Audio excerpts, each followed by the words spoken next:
Assalamualaikum warahmatullahi wabarakatuh. Bagaimana kabar Anda hari ini? Semoga Anda semua dalam keadaan baik-baik saja. Kembali lagi bersama Kamal Channel.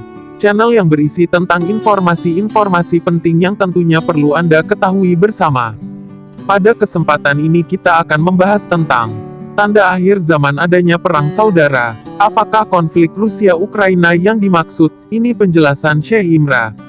Tapi sebelum lanjut, jangan lupa dukung terus channel ini dengan cara subscribe, like, komen, dan share, agar Anda tidak ketinggalan dengan informasi-informasi terbaru dari Kamal Channel.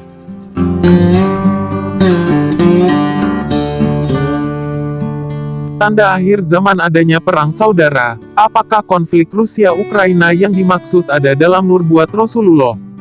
Konflik antar Rusia dan Ukraina sedang menjadi sorotan dunia dan menjadikan kegelisahan masyarakat awam akan tanda perang dunia ketiga dimulai.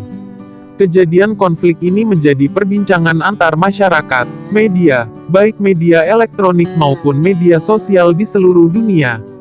Beberapa hari ini konflik Rusia dan Ukraina terus-menerus menjadi bahan pemberitaan di seluruh media lokal maupun internasional. Para tokoh agama terus mengajak umat Islam dalam melihat konflik ini, bersama-sama dengan bijaksana dan tenang, janganlah tersulut. Kesimpulan kita sebagai umat Islam harus kembali pada Al-Quran dan Sunnah Rasulullah yang selalu memberikan solusi pada umatnya. Misal menurut sikap Islam, jika ada sadauramu yang bersengketa harus kita damaikan dengan islah dan isbah agar menghasilkan solusi yang menyenangkan, mendamaikan dan menyenangkan kedua belah pihak. Dikutip desjabar.com, kanal YouTube Hidayah Channel dengan judul, Siapa yang akan memenangkan Perang Dunia III, Rusia vs NATO, Syekh Imran Hossein, tanggal 31 Januari tahun 2022.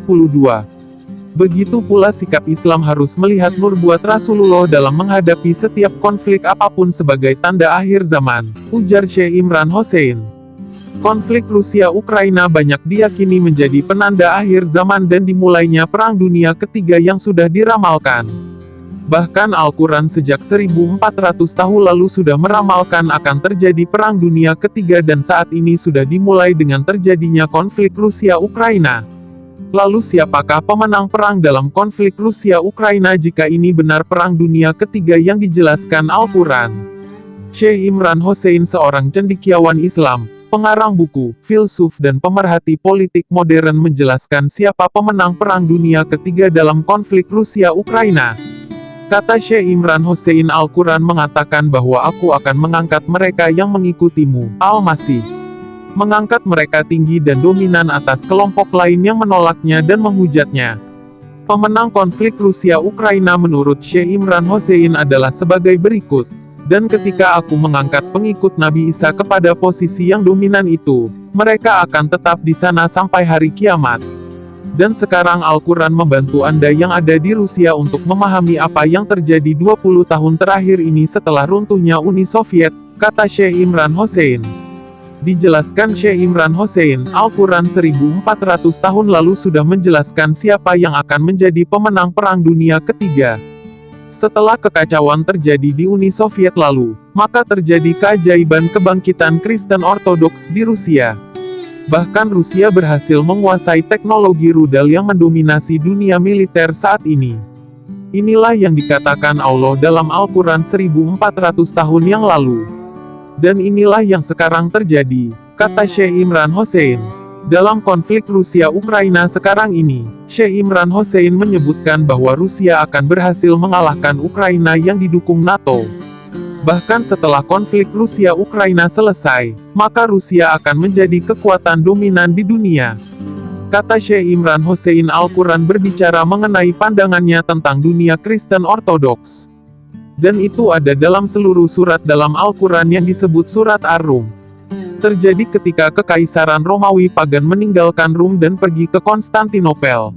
Mereka tetap menggunakan nama Rum. Dan nama Rum yang ada dalam Al-Quran adalah bangsa Rum, tapi kemudian datanglah transformasi kerajaan Romawi itu menjadi kerajaan Kristen, kata Syekh Imran Hossein. Kata Syekh Imran Hossein, Rum dalam Quran bukan pagan, tetapi Kristen. Dan Al-Quran berbicara secara positif tentang kerajaan Kristen itu yang berbasis di Konstantinopel. dan yang disebut Bizantium atau Kekaisaran Bizantium suci, beberapa mengucapkannya Bizantin, kata Syekh Imran Hossein. Dan Allah berfirman dalam Al-Quran yang mengatakan bahwa Rum akan memiliki 2 kemenangan dengan bantuannya, dan menang 2 kali. Yang pertama terjadi ketika Al-Quran diturunkan pada saat itu, ketika Kekaisaran Suci Bizantium mengalahkan Persia. Dan kemudian Al-Quran mengatakan akan ada yang kedua. Tetapi di antara keduanya ada sesuatu yang terjadi karena yang pertama disebutkan sebagai sebelum, dan yang kedua disebutkan sebagai setelah. 2 kemenangan, satu sebelum dan satu lagi setelah, di antaranya pasti ada sesuatu.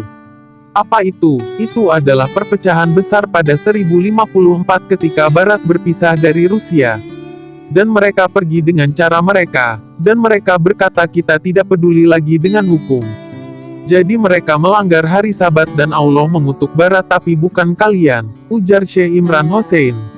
Kata Syekh Imran Hossein, Allah membantu Rusia meraih 2 kemenangan, yakni pertama sebelum perpecahan 1054 terjadi pada masa hidup Nabi, dan satu lagi yang akan datang. Kedua akan segera datang ketika Rusia meraih kemenangan dan Rusia akan mengalahkan Ukraina yang didukung NATO, dan ini dikutuk oleh Allah. Itu masih belum terjadi. Yang kedua belum terjadi. Dan saya berbagi pandangan saya dengan Anda. Saya bisa salah, kata Syekh Imran Hossein.